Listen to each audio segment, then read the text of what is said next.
Halo Sobat Liputan6.com, kembali lagi bersama saya Benedikta Miranti dalam program News Flash edisi hari ini 8 September 2023. Ada berita viral apa aja sih hari ini? Let's check this out. Berita yang pertama, Ketua Majelis Hakim mengetok palunya usai membacakan putusan perkara penganiayaan berat dengan terdakwa Mario Dandi Satrio pada Kamis 7 September 2023. Mario Dandi diputus terbukti bersalah secara sah dan meyakinkan telah melakukan penganiayaan berat terhadap korban Kristalino David Ozora. Mario pun divonis penjara 12 tahun dan restitusi senilai 25 miliar rupiah oleh Majelis Hakim Pengadilan Negeri Jakarta Selatan. Hakim menilai bahwa terdakwa melanggar pasal 355 ayat 1 KUHP Junto 55 ayat 1 ke 1 KUHP mengenai penganiayaan berat yang dilakukan dengan rencana terlebih dahulu.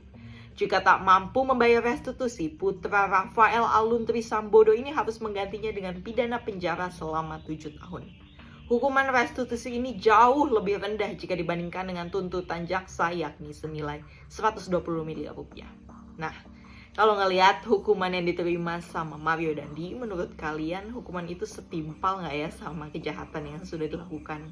Berita yang kedua beralih ke Menteri Koordinator Bidang Kemaritiman dan Investasi Luhut Binsar Panjaitan yang membeberkan bahwa Indonesia memiliki kekayaan atau harta karun yang belum diketahui oleh dunia. Dia menyebut bahwa Indonesia memiliki cadangan mineral logam untuk pembuatan kendaraan listrik dalam jumlah besar. Selain itu ada juga nikel, timah, bauksit, hingga tembaga yang dimiliki oleh Indonesia. Indonesia juga menyimpan harta karun berupa potensi energi baru dan terbarukan bagi pengembangan ekonomi hijau. Menko Luhut menaksir bahwa potensi cadangan energi baru terbarukan di tanah air mencapai lebih dari 3.600 gigawatt. Melihat potensi tersebut, Luhut berharap dapat menjalin kemitraan strategis bersama investor dari dalam maupun luar negeri dalam pemanfaatan sumber daya alam di Indonesia. Hal ini guna mendukung upaya pemerintah untuk meningkatkan ekonomi hijau melalui bisnis ramah lingkungan dan lebih berkelanjutan. Kalau tahu kekayaan alam di Indonesia sebanyak itu, semoga bisa ikut menyejahterakan rakyat di segala lapisannya ya.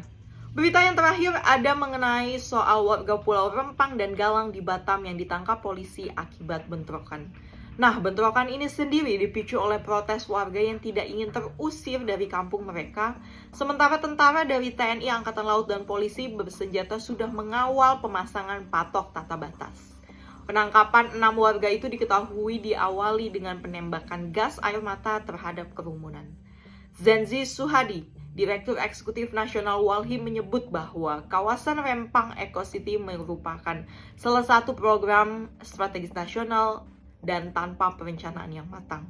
Ia menyebut bahwa program tersebut sejauh ini tidak meminta persetujuan dari masyarakat setempat. Menurutnya, tindakan polisi, BP Batam, dan TNI yang memaksa masuk ke wilayah masyarakat adat Pulau Rempang merupakan pengabaian terhadap amanah konstitusi dan pelanggaran HAM secara nyata. Sementara itu, BP Batam meminta agar masyarakat Kota Batam tidak terprovokasi dengan isu miring terkait pengukuran yang akan dilakukan di kawasan tersebut. Wah, kalau udah kayak gini, siapa nih yang bener ya?